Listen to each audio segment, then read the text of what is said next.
El Ministerio de Relaciones Exteriores realizará el segundo vuelo con ayuda humanitaria a Venezuela tras los terremotos del pasado 24 de junio. Fuentes de la Cancillería indicaron a Informativo Carve que en los próximos días partirá el avión Hércules con los insumos para el país caribeño, aunque todavía restan definir los detalles. En las últimas horas, autoridades uruguayas se comunicaron con el gobierno venezolano, que aclaró que no se cobrará una tasa al avión que llegue con insumos, tal como había señalado la ministra de Defensa Sandra Lasso. El diputado Frente Amplista Carlos Rodríguez confirmó que los militares no participarán directamente en los operativos policiales, que utilizarán vehículos blindados del Ministerio de Defensa. Así lo señaló luego de la comparecencia de la ministra Lasso ante la Comisión de Defensa de Diputados. El legislador agregó que el Ministerio del Interior espera recibir 5 blindados propios antes de fin de año.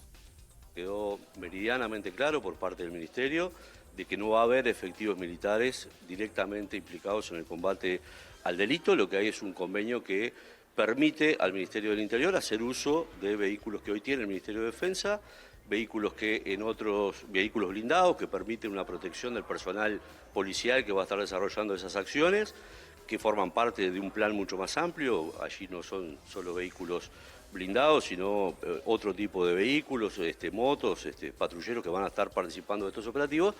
Y estos vehículos que hoy forman parte del Ministerio de Defensa, en otros países tienen tareas policiales.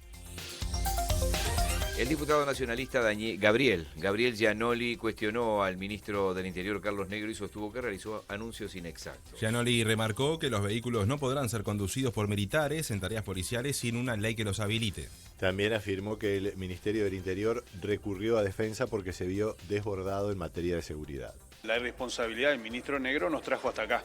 El tema de los blindados y la militarización parte de planteos que hace el ministro Negro que son inexactos y son inapropiados, entre ellos que algún personal militar podría conducir estos blindados.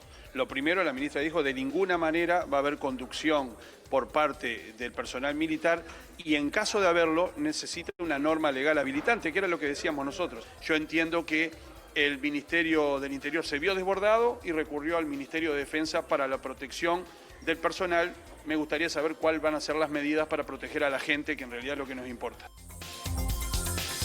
El Ministerio de Economía respondió al Consejo Fiscal Autónomo y defendió las proyecciones incluidas en la rendición de cuentas. La cartera sostuvo que la meta fiscal de este año es alcanzable y que la deuda neta del gobierno central se ubicaría en 2029 en 63,5% del producto, esto por debajo del límite de 65%, incluso con un menor crecimiento económico. También afirmó que el aumento del gasto será moderado y se financiará principalmente por reasignaciones. El Ministerio rechazó establecer por decreto un mecanismo automático que impida nuevos aumentos del gasto discrecional si se supera el ancla de deuda, porque entiende que tendría problemas legales. La Administración Nacional de Puertos firmó el contrato para instalar un nuevo dique flotante entre la terminal pesquera de Capurro y la refinería de La Teja en Montevideo. La inversión prevista es de unos 20 millones de dólares y permitirá hacer reparaciones y mantenimiento de buques de hasta 10.000 toneladas. Según la ANP, el objetivo es convertir la zona en un polo regional de reparaciones navales y evitar que las embarcaciones deban trasladarse al exterior. El proyecto estará a cargo de un consorcio integrado por las empresas Christoffersen y Rimader.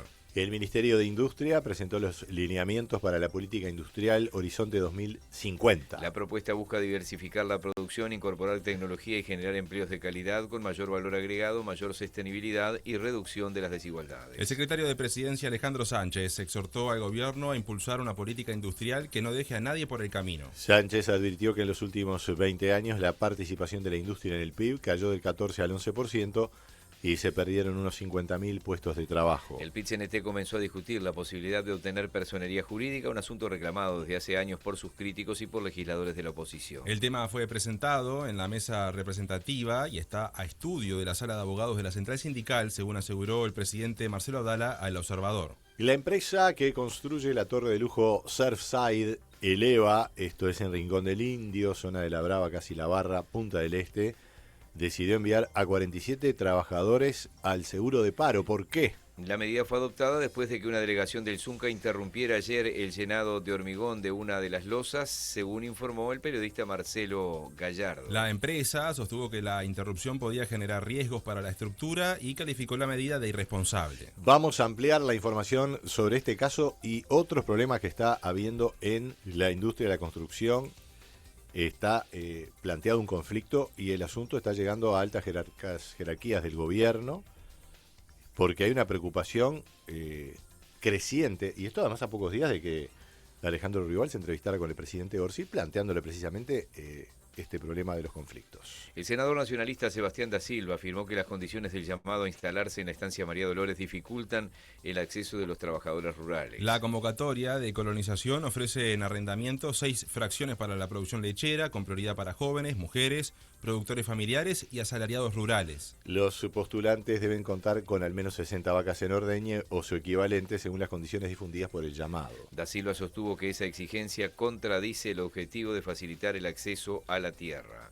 La exigencia del pliego de colonos en María Dolores exige por lo menos 60 vacas en ordeñe. 60 vacas en ordeñe es solo en ganado, ¿sí? Tienen que llevar el asalariado rural, Frente Amplio alimenta a la gente, nunca menos de $120.000. A eso agréguele la maquinaria, el equipamiento. Por tanto, están jugando con una propaganda nefasta. Los senadores del Frente Amplio presentaron un proyecto para crear los llamados juicios por la verdad. Se trata de procesos judiciales destinados a investigar y establecer qué ocurrió en casos de graves violaciones de los derechos humanos. El mecanismo se aplicaría en casos que no llegaron a sentencia por distintos obstáculos jurídicos o procesales y además no buscaría condenar ni imponer penas, sino reconstruir los hechos. La Iglesia Católica prepara la visita del Papa León XIV a Uruguay, prevista para noviembre, aunque aún resta definir la fecha y el itinerario. El arzobispo de Montevideo, Daniel Sturla, indicó que el pontífice estará en Montevideo y Florida y que también se propusieron actividades en Casaballe y en Paysandú. Sturla dijo que León XIV se reunirá con el presidente Yamandu Orsi, aunque duda que concurra al Parlamento, ya que no es habitual y la Iglesia busca evitar polémicas, dijo Sturla.